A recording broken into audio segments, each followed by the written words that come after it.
Hello everyone, this is Anita and welcome to my another video. आज हम solve करने वाले हैं रीड लेवल सेकंड का साइकोलॉजी का पेपर। ये जो पेपर रहने वाला है ये हमारा 2016 का पेपर है एंड इसके हम करेंगे साइकोलॉजी के लगभग 30 क्वेश्चंस हम आज यहाँ पे सॉल्व कर लेंगे हैं। और ये जो पेपर सॉल्व करने से हमें ये फ़ायदा होगा कि हमें एक पैटर्न पता चलेगा कि एग्ज़ाम के अंदर किस तरीके से प्रश्न आते हैं और उनको हम कहीं किस तरीके से सही सॉल्व कर सकते हैं। तो चलिए शुरू करते हैं। एंड इससे पहले मैंने आपको 2017 का जो पेपर है रीड का वो मैंने आपको सॉल्व करवा दिया है। उसके अंदर साइकोलॉजी के 30 क्वेश्चंस, हिंदी के 30 क्वेश्चंस एंड साइंस के 30 क्वेश्चंस मैं आपको करवा चुकी हूँ। तो चलिए आज हम करते हैं 2016 का पेपर। एंड ये जो पेपर रहने वाला है UP TET, TET, MP TET, जितने भी टेट के एग्ज़ाम होते हैं, टीचर्स के एग्ज़ाम होते हैं, आरपीएससी के एग्ज़ाम होते हैं, उनके लिए बहुत ही ज़्यादा इंपॉर्टेंट है। तो चलिए शुरू करते हैं एंड हम एक एक जो क्वेश्चन है उसको अच्छे से समझेंगे और उसको समझते हुए हम क्वेश्चन पेपर को सॉल्व करेंगे। पहला प्रश्न है, निम्न में से कौन सीखने के सही स्तर है। एंड आपके जो भी कमेंट बॉक्स के अंदर क्वेश्चंस आते हैं वो मैं अगले वीडियो में या जब भी मुझे टाइम मिलेगा तब मैं वो वीडियो बनाने की कोशिश करूँगी एंड आपके आंसर्स मैं ज़रूर देने वाली हूँ। फेसबुक पे, इंस्टाग्राम पे जहाँ भी क्वेश्चंस आते हैं उनको मैं एक वीडियो के अंदर लूँगी और उनका सॉल्यूशन बताने वाली हूँ। तो चलिए शुरू करते हैं। निम्न में से कौन सीखने के सही स्तर है। पहला प्रश्न है, ए तथ्य ज्ञान सूचना प्राप्त करना, बोध और प्रज्ञान। बी है तथ्य सूचना बोध ज्ञान प्राप्त करना और प्रज्ञान। सी तथ्य सूचना ज्ञान प्राप्त करना बोध और प्रज्ञान। डी है तथ्य बोध सूचना ज्ञान प्राप्त करना और प्रज्ञान। तो इसको हम समझते हैं कि इसका आंसर कैसे आया। तो मैं बताती हूँ आपको इसका आंसर जो किस तरीके से हम निकाल सकते हैं कि क्या होता है ना, जैसे तथ्य फैक्ट्स है। मैं आपको एक एग्ज़ाम्पल देती हूँ। जैसे किसी एक रूम है और उसके अंदर 30 स्टूडेंट्स बैठे हुए हैं, ठीक है, और आपको ये डिसाइड करना है, बताना है, डाटा इकट्ठा करना है एंड बताना है कि कितने स्टूडेंट तो साइंस सब्जेक्ट लेंगे 11th क्लास में, कितने स्टूडेंट कॉमर्स सब्जेक्ट लेंगे और कितने स्टूडेंट जो है आर्ट्स सब्जेक्ट लेंगे, ठीक है। तो हम क्या करेंगे इसके लिए, सबसे पहले जाएंगे एक एक स्टूडेंट को बुलाएंगे या फिर एक एक स्टूडेंट के पास जाएंगे और उनसे पूछेंगे हम जाके कि बताओ कि आप कौन सा सब्जेक्ट लोगे। तो एक पेज पे हम लिखेंगे। तो सबसे पहले क्या होता है, तथ्य होते हैं, ठीक है, फैक्ट्स होते हैं। अब फैक्ट्स हमने इकट्ठा कर लिए, फिर उससे हमें एक जानकारी मिली कि जो 10 स्टूडेंट है वो तो आर्ट्स लेंगे, 10 स्टूडेंट कॉमर्स लेंगे और 10 स्टूडेंट ही हम मान लेते हैं कि साइंस लेंगे, ठीक है। तो इस तरीके से सूचना का निर्माण हो गया, ठीक है। सूचना से मिलकर ज्ञान का निर्माण हुआ, ठीक है। ज्ञान प्राप्त कर लिया हमने, ज्ञान से बोध का। अब बोध कैसे हुआ कि आपसे कोई पूछेगा, मान लीजिए कि बताओ उस क्लास के अंदर से कितने स्टूडेंट तो साइंस कॉमर्स और आर्ट्स लेंगे। तो आप एक समझ विकसित हो गई ना आपके अंदर कि 10 तो ये लेंगे, 10 ये लेंगे और 10 ये लेंगे। और उसके बाद में जो बोध का नेक्स्ट लेवल होता है वो क्या होता है, प्रज्ञान होता है। तो इसका सही आंसर जो है वो क्या हो जाएगा, इसका सही आंसर क्या हो जाएगा, सी हो जाएगा। मतलब कि पहले डाटाज होते हैं, डाटा से मिलके सूचना का निर्माण होता है, सूचना से हम ज्ञान प्राप्त करते हैं, ज्ञान से समझ विकसित हो रहती है और उसका नेक्स्ट लेवल जो होता है प्रज्ञान होता है। तो इसका आंसर हो जाएगा सी। प्रश्न नंबर 2 देख लेते हैं। प्रश्न नंबर 2 है, परिपक्वता इत्यादि से व्यवहार में उत्पन्न परिवर्तन को भी अधिगम कहा जाता है। यहाँ पर ये क्या लिखा हुआ है, परिवर्तन लिखा हुआ है, ये प्रिंटिंग में थोड़ी मिस्टेक हो गई है, परिवर्तन, ठीक है। तो इससे जो है उसको क्या कहा जाता है। तो देखो मैं आपको एक चीज़ बता दूं कि जो अधिगम होता है ना वो कभी भी परिपक्वता से उत्पन्न नहीं होता है। मतलब इससे अगर परिपक्वता से आपके व्यवहार के अंदर चेंजेस आ रहे तो उसे कभी भी अधिगम नहीं बोलेंगे, ये अधिगम की नेचर होती है, ठीक है। तो अधिगम किसे नहीं बोल सकते आप, जैसे आप शराब, मतलब कोई भी शराब पीता है, व्यसन करता है, नशा करता है या बीमारी के कारण उसके व्यवहार में चेंजेस होता है तो उसको अधिगम नहीं बोला जाता है। तो इसका जो आंसर रहने वाला है वो क्या रहने वाला है, नहीं, ए। प्रश्न नंबर 3 है, चिंतन क्या है। ए प्रतीकों का प्रयोग, बी भाषा का प्रयोग, सी प्रात्यक्षिक प्रक्रिया और डी संप्रत्यय अधिगम। तो चिंतन के बारे में ये है कि चिंतन जो होता है ना, प्रतीक जो भी सिंबल्स होते हैं ना उनका प्रयोग होता है। नहीं, सिंबल्स माइंड में बनते हैं उसे क्या बोलते हैं, चिंतन बोलते हैं। तो इसका आंसर हो जाएगा ए। प्रश्न नंबर 4 है, अप्रत्यक्ष पथ समस्याओं का उपयोग किस श्रेणी के प्रयोजनों के लिए किया जाता है। अप्रत्यक्ष पथ क्या होता है, अमूर्त पथ प्रत्यक्ष मतलब तो क्या होता है, जो वस्तु हमारे सामने उसे प्रत्यक्ष बोलेंगे, और अप्रत्यक्ष किसे बोलेंगे, जो वस्तु हमारे सामने नहीं है उसे बोलेंगे अप्रत्यक्ष। यानी मूर्त जो पथ है, मूर्त यानी किसी के अंदर अमूर्त पथ समस्याएं, ऐसी समस्याएं खड़ी करें जो अमूर्त है, उनसे ऐसे सवाल पूछें। ठीक है, किस श्रेणी के प्रयोजों के लिए किया जाता है? तो देखो इसके अंदर ए दे रखा है बच्चे, बी दे रखा है प्रौढ़, सी दे रखा है चिड़िया और डी दे रखा है पशु। तो बच्चे नहीं होगा, क्योंकि बच्चे के लिए जो यूज होता है ना वो प्रत्यक्ष, यानी मूर्त कोई वस्तु होगी और मूर्त समस्या उसके सामने हम रखेंगे, तो इसमें बच्चे नहीं आएगा। चिड़िया और पशु तो बिल्कुल नहीं आएगा। तो इसका आंसर रहने वाला है बी, कि प्रौढ़ जो होते हैं यानी युवा अवस्था के जो लोग होते हैं उनके लिए हम अप्रत्यक्ष पथ समस्याओं का उपयोग कर सकते हैं। तो इसका आंसर हो जाएगा बी। प्रश्न नंबर 5, समस्या के अचानक समाधान की वकालत करने वाले सिद्धांत का नाम क्या है? यानी समस्या अचानक आई और अचानक से उसका समाधान निकला। अचानक समस्या का मतलब समाधान अचानक से निकल गया। कोई भी समस्या आपके सामने है और अचानक से उसका समाधान आपके माइंड में आ गया, तो इसकी वकालत करने वाला सिद्धांत कौन सा है? ए संक्रियात्मक अधिगम, बी अंतर्दृष्टि का सिद्धांत, सी प्रत्यक्ष मूल का सिद्धांत, डी अनुबंधन का सिद्धांत। तो इसका आंसर जो रहने वाला है वो रहने वाला है अंतर्दृष्टि सिद्धांत, या इसका जो दूसरा नाम है वो कौन सा है? इसका दूसरा नाम है सूझ का सिद्धांत। ठीक है, या इंग्लिश में बोले तो इनसाइड थ्योरी। तो इसका आंसर हो गया बी। प्रश्न नंबर 6 है, संवेदना ज्ञान की पहली सीढ़ी है, ये कथन है, मतलब ये किससे रिलेटेड है इसके अंदर? तो मानसिक विकास, बी शारीरिक विकास, सी ध्यान का विकास, या डी भाषा का विकास। तो संवेदना ज्ञान, इसके अंदर देखो यहाँ पर क्या दे रखा है? ज्ञान दे रखा है। तो ज्ञान किससे संबंधित होता है? ज्ञान संबंधित होता है मस्तिष्क से, और मस्तिष्क का मतलब मानसिक। तो इसका आंसर तो मैं बता दूं कि इसका आंसर तो रहने वाला है ए, शारीरिक विकास नहीं होगा, क्योंकि ज्ञान का संबंध शारीरिक विकास से नहीं होता है, ध्यान का विकास भी नहीं होगा और भाषा का विकास भी नहीं होगा इसमें। तो इसका आंसर हो जाएगा ए, मानसिक विकास, क्योंकि ज्ञान का जो संबंध होता है वो मस्तिष्क से होता है। तो इसका आंसर हो गया ए। प्रश्न नंबर 7 है, व्यक्तिगत भेद में हम पाते हैं, मतलब हमें लोगों में डिवाइडेशन अगर हम देखते हैं तो किस तरीके से हम देख सकते हैं उनमें? ए विचलनशीलता, बी प्रतिमानता, सी ए और बी दोनों, या डी इनमें से कोई नहीं। तो इसका आंसर तो रहने वाला है विचलनशीलता के आधार पर भी और प्रतिमानता के आधार पर, यानी दोनों के आधार पर हम व्यक्तियों में क्या कर सकते हैं? भेद कर सकते हैं। तो इसका आंसर हो जाएगा सी, यानी ए और बी दोनों।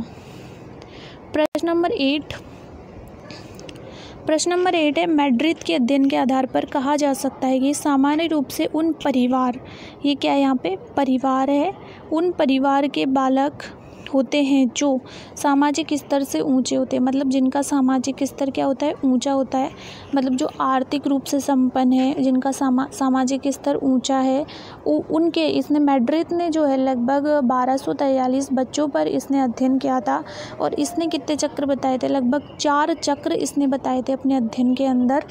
इसने बताया था कि 0 से 2 वर्ष, मतलब 0 से 2 वर्ष वाले जो बच्चे होते हैं उनका विकास बहुत तेज़ होता है। क्या होता है?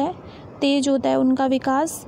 एंड उसके बाद में 2 से 11 वर्ष वाले जो बच्चे होते हैं उनका विकास धीमा पड़ जाता है, मतलब वो क्या करते हैं? धीमा विकास करते हैं। मतलब इनका अध्ययन बता रही हूँ मैं आपको, जो इन्होंने लगभग 1243 बच्चों पर इन्होंने अध्ययन किया था। इसके बाद में 11 से 15 वर्ष वाले जो बच्चे होते हैं उनका विकास फिर से तेज़ गति से होता है। एंड इसके बाद में मतलब देखो एक तो 0 से 2 वर्ष हो गया, 0 से 2 वर्ष में इसने बोला था विकास बहुत तेज़ होता है। फिर 2 से 11 वर्ष में इन्होंने बोला था कि विकास धीमा होता है, धीमा, ठीक है। इसके बाद में 11 से 15 वर्ष में इन्होंने बोला था कि विकास तेज गति से होता है फिर से। एंड 15 से 18 वर्ष में इन्होंने बोला था कि विकास कैसा होता है? धीमा होता है। लेकिन यहाँ पर जो क्वेश्चन पूछा है वो इसमें से नहीं पूछा है। इन्हें बोला है कि सामाजिक स्तर जिनका ऊंचा होता है उसमें बालकों का विकास कैसा होता है। तो इसमें देखो ऑप्शन ए दे रखा है कम स्वस्थ एवं विकसित, बी अधिक स्वस्थ एवं विकसित, अधिक स्वस्थ एवं कम विकसित, एवं स्वस्थ नहीं पर विकसित। तो इसका आंसर जो है वो होगा बी, कि स्वस्थ तो अधिक होते हैं वो बच्चे, ठीक है, क्या होते हैं, स्वस्थ तो अधिक होते हैं लेकिन कम विकसित होते हैं, लेकिन उनका जो विकास होता है वो क्या होता है, कम होता है। ये मैड्रिड का एक अध्ययन था जिसके अंदर इन्होंने बताया था। प्रश्न नंबर 9, कैटल द्वारा विश्लेषित किए गए व्यक्तित्वशील गुणों की संख्या कितनी है। तो कैटल ने आलपोर्ट के 1753 जो थे शील गुण थे, उनमें से लगभग 16 जो शील गुण है उनको लेकर इसने क्या किया था, अध्ययन किया था। तो इसका आंसर क्या हो जाएगा, 16 हो जाएगा। प्रश्न नंबर 10 है, मुरे ने एक परीक्षण की रचना करके इतिहास रच दिया, वो क्या था। ए शाही धब्बा परीक्षण, बी वाक्य पूर्ति परीक्षण, सी विषय आत्मबोधन परीक्षण और डी मूल्यांकन मापनी। तो मुर्रे ने जो परीक्षण किया था वो शाही धब्बा परीक्षण किया था, इसने मार्गन और मुरे ने। तो इसका आंसर हो जाएगा ए शाही धब्बा परीक्षण। प्रश्न नंबर 11, व्यवहारिक बुद्धि को कहा जाता है मूर्त बुद्धि, अमूर्त बुद्धि, संज्ञानात्मक योग्यता या सामाजिक बुद्धि। तो जो व्यवहारिक बुद्धि होती है उसका दूसरा नाम मूर्त बुद्धि भी होता है, उसको कौन सी बुद्धि बोलते हैं, मूर्त बुद्धि। और मूर्त बुद्धि क्या होते हैं कि आप औजारों की सहायता से, मतलब कोई भी उपकरण है उनकी सहायता से आप कार्य करते हो, तो वो कौन सी बुद्धि होती है, मूर्त बुद्धि होती है। जैसे कारीगर हो गया, शल्य चिकित्सक हो गया, इनमें कौन सी बुद्धि पाई जाती है, मूर्त बुद्धि पाई जाती है। तो ये इसका आंसर हो जाएगा ए मूर्त बुद्धि।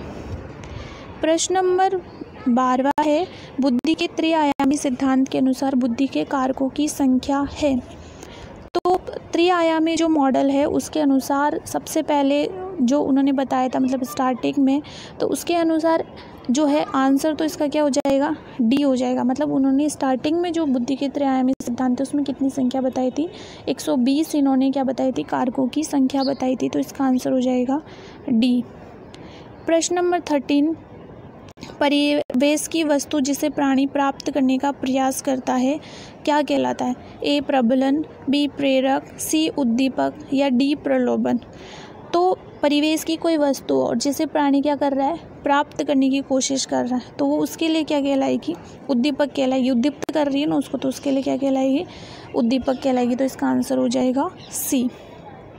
प्रश्न नंबर 14, प्रतिभाशाली बच्चों की पहचान में हमें प्राथमिकता देना चाहिए। मतलब जो प्रतिभाशाली बच्चे होते हैं उसके लिए हमें किसको सबसे ज़्यादा प्राथमिकता देनी चाहिए।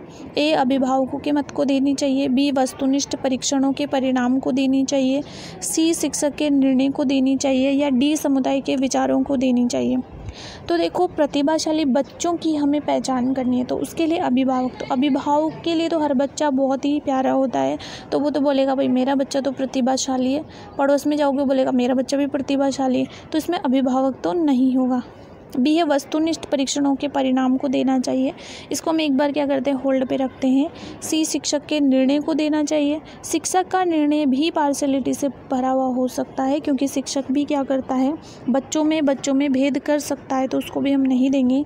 और समुदाय के विचारों को भी नहीं देंगे। तो वस्तुनिष्ठ हम क्या करेंगे, एक परीक्षा का आयोजन करवा लेंगे और उसमें जो भी सबसे अच्छे अंक प्राप्त करेगा उस मापनी के अकॉर्डिंग, कि प्रतिभाशाली बच्चों की मापनी क्या होती है उसके अकॉर्डिंग, तो इसका आंसर क्या हो जाएगा, बी हो रहने वाला है, वस्तुनिष्ठ परीक्षणों के परिणाम को देना चाहिए। प्रश्न नंबर 15, निम्न में से कौन सा तनाव को कम करने का अप्रत्यक्ष ढंग है। वही अप्रत्यक्ष मतलब क्या हो गया, जो हमारे सामने हम उसको समस्या का समाधान नहीं कर सकते, तनाव को कम नहीं कर सकते प्रत्यक्ष रूप से, जो भी कोई वस्तु सामने है उससे नहीं, मतलब अप्रत्यक्ष मतलब होता है अमूर्त रूप से हमें उस समस्या का समाधान करना है, तनाव को कम करना है माइंड के अंदर ही, ठीक है। तो अप्रत्यक्ष ढंग है विश्लेषण और निर्णय।